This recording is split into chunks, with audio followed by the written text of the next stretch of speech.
BJP के लोग और नीतीश कुमार के लोग जिस तरह से हमारे विधायकों को चोरी किया और उनको लगातार 24 घंटे गायब रखा, आज उसी का परिणाम है कि शिवसेना को महाराष्ट्र में खत्म किया।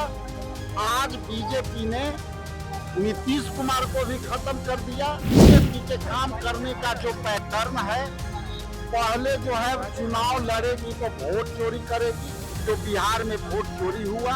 यहाँ पे मुख्यमंत्री को किडनैप कर लिया जाता है। आप कह रहे हैं कि विधायक को उमर अब्दुल्ला को नजरबंद कर दिया जाता है। ममता बनर्जी को किस तरीके से केंद्रीय एजेंसी के द्वारा उनके घर के अंदर बंद कर दिया जाता है। कहाँ है आप? यहाँ पे जीते हुए चुने प्रतिनिधि क्या यहाँ पे चुनी हुई सरकार को लोग बदलने के काम कर रहे हैं।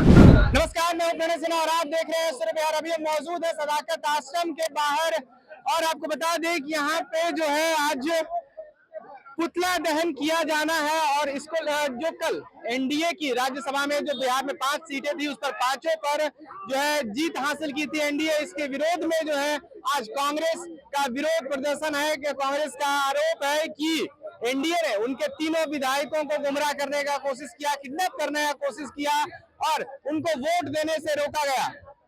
आप टेलीविजन के माध्यम से देखिए किस तरह से जो है यहाँ पे पुतला दहन किया जाता है। उसके बाद राजेश राम भी जो है अपनी कड़ी प्रतिक्रिया देते हुए इस पर नजर आते हैं।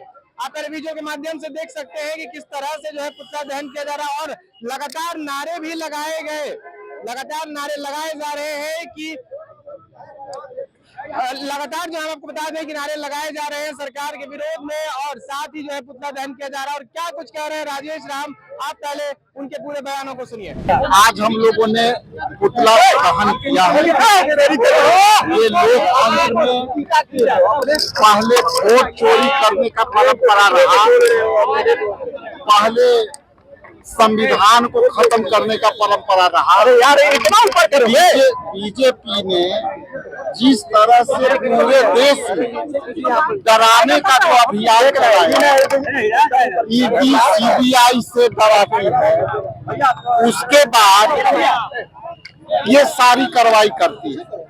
हम मानना चाहते हैं बिहार के संदर्भ में कि कल जब राज्यसभा के 5 सीटों के लिए जब चुनाव हुए, उसमें हमारे गठबंधन के उम्मीदवार 1 वोट से पीछे रह गए और उसके 1 वोट पीछे रहने के कारण हमारे गठबंधन के उम्मीदवार नहीं जीत सके। यहाँ जग जाहिर था कि गठबंधन जीत रही है।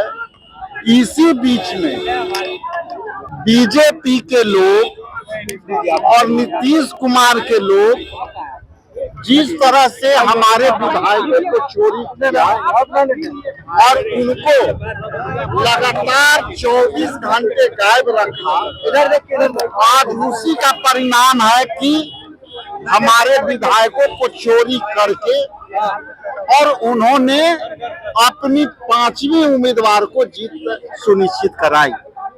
बीजेपी का ये परंपरा रहा है कि जिस पार्टी के साथ उनकी दोस्ती रहती है उनको भी खत्म करती है। तो दूसरे तरफ नीतीश कुमार जी को भी यहाँ के राजनीतिक हत्या कर दी। साथ में रहकर जिस तरह से अकाली दल को, जिस तरह से सेवा से उड़ीसा में बीजू जनता दल को, जिस तरह शिवसेना को महाराष्ट्र में खत्म किया, आज बीजेपी ने नीतीश कुमार को भी खत्म कर दिया और हमारे 3 विधायकों को चोरी करके जो है आज वो जीत हासिल कर ली। और ये देश में बीजेपी के काम करने का जो पैटर्न है, पहले जो है चुनाव लड़ेगी तो वोट चोरी करेगी, जो बिहार में वोट चोरी हुआ। यदि आप उसके बाद विपक्ष के कोई जीत जाते हैं तो उनको डरा के डर गए तो फिर नहीं तो फिर आपको कुछ अन्य प्रलोभन दे करके, वित्तीय प्रलोभन दे करके मनाती है। और यदि आप नहीं डरे तो आपको जेल में डाल देते। आपके विधायक ही आरोप लगा रहा है देखिए एक सवाल है, आपके विधायक मनोज विश्वास ने कहा है, देखिए ये सारी बातों की जवाब एक शब्द में है कि हमारे विधायक चोरी हो गए।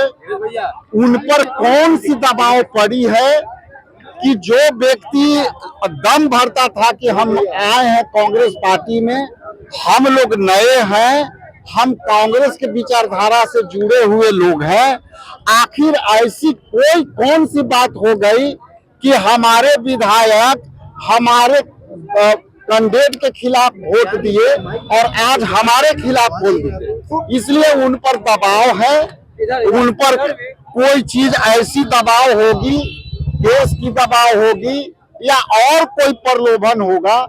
हम बात करने की कोशिश कर रहे हैं कि आपकी कौन सी दबाव है जो आप दम भरते थे कि हम कांग्रेस पार्टी के पक्का सिपाही बन रहे हैं। हम विपरीत परिस्थिति में कांग्रेस पार्टी ने हमें मौका दिया और हम पार्टी को मजबूती के साथ खड़े हैं और आज कौन परिस्थिति है कि वो ये ध्यान दें।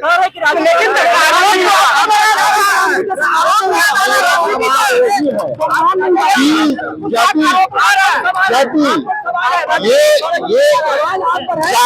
ज्यादा ये स्पष्ट है कि अभी हमारे विधायक अभी हमारे पास उपलब्ध नहीं है, अभी भी वो कहीं हाउस अरेस्ट है, अभी भी वो स्वतंत्र नहीं है, ध्यान वो दे रहे हैं अपने स्थान से। यदि मेरे से संपर्क होंगे तो हम सारे बात बोले, लेकिन वो कहीं ना कहीं बीजेपी के दबाव में उनके साथ जरूर कुछ इस तरह का दबाव है जो दम भरते थे कि हम आज कांग्रेसी हैं। सारी विषय का जवाब हम अपने नेतृत्व के साथ बैठ करके और फैसला लेंगे।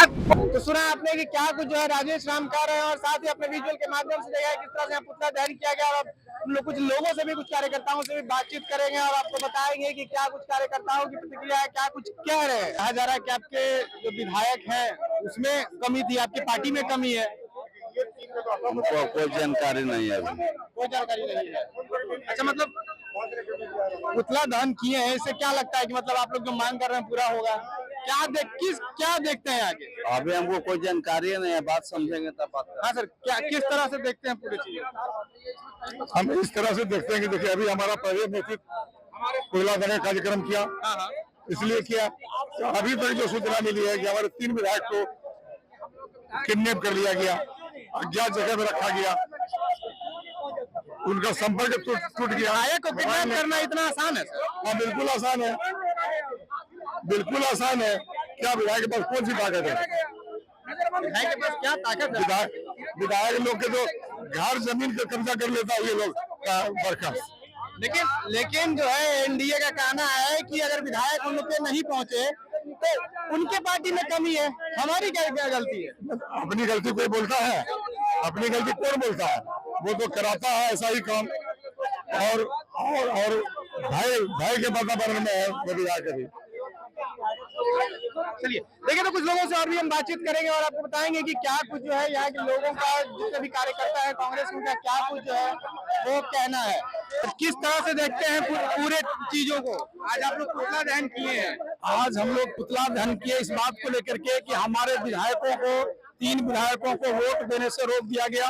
इतना आसान है सर किसी विधायक को वोट देने से रोकना? आपके कार्यकर्ता कह रहे हैं कि किडनैप करिए, तो क्या विधायक पर इस तरह का बंदिश लगाना इतना आसान है? अरे यहाँ तो मुख्यमंत्री को किडनैप कर लिया जाता है, आप कह रहे हैं कि विधायक को उमर अब्दुल्ला को नजरबंद कर दिया जाता है, ममता बनर्जी को किस तरीके से केंद्रीय एजेंसी के द्वारा उनके घर के अंदर बंद कर दिया जाता है। कहाँ है आप? ये आप विधायक की बात कर रहे हैं? अरे ये जो जिस तरीके से संविधान की खतरे में है, यहाँ तो जीते हुए चुने हुए प्रतिनिधि क्या, यहाँ तो चुनी हुई सरकार को लोग बदलने के काम कर रहे हैं। इसी बात की तो नाराजगी है कि यहाँ तो ये पूरे 6 के 6 विधायक को चाहते थे कि वोट पसंद कराना, लेकिन उन लोगों के साथ तौर पे कहना है कि उनके विधायक वोट देने नहीं पहुंचे तो पार्टी में कमी है, विधायकों में कमी है, हमारी क्या गलती है, ऐसा एनडीए का भी तो कहना है। एनडीए इस बात को कैसे कहेगी? उनको याद दिलाइए कि आपने कर्नाटका में क्या किया, उनको याद दिलाइए कि आपने हिमाचल में क्या किया, और आप बिहार में कर रहे थे। अभी तो आप सिर्फ 3 विधायक को रोक पाए। ये इनकी मंशा थी कि 6 के 6 विधायक को रोका जाए, ऐसा नहीं होने दिया गया। ठीक, हम 1 वोट से चुनाव तो हार गए, लेकिन हमारी ये लड़ाई सड़क से लेकर के सदन तक जारी रही। अप्रैल में बंगाल चुनाव का तारीख का ऐलान हो गया, क्योंकि हमारा पड़ोसी राज्य है, एक बहुत बड़ा हॉट स्टेट माना जाता है बंगाल, बीजेपी की नजर से भी और इंडिया गठबंधन की नजर से भी। इसको किस तरह से देखते हैं? नहीं, बिल्कुल निश्चित तौर पर बंगाल का जो चुनाव है वो हमारे लिए बहुत महत्वपूर्ण चुनाव है, और हम उम्मीद करते हैं कि आने वाले समय में बंगाल के अंदर में कांग्रेस मजबूत होकर के उभरेगी। देखिए, कुछ इस तरह से जो है आज सदाकत आश्रम के बाहर, यानी कह सकते हैं कांग्रेस कार्यालय के बाहर जो है पुतला दहन किया जाता है, और उसके बाद जो है जो राज्यसभा में 5 सीट पर जो जीत हुई थी एनडीए की, उसके विरोध में प्रदर्शन किया जाता है, और कार्यकर्ताओं का रोषपूर्ण प्रदर्शन आज देखने को मिला। बाकी आप क्या कुछ सोचते हैं, अपनी प्रतिक्रिया भी कमेंट बॉक्स में जरूर दें। सिर्फ यहाँ पे बने रहे, मैं हूं आपके साथ बने, बहुत बहुत धन्यवाद।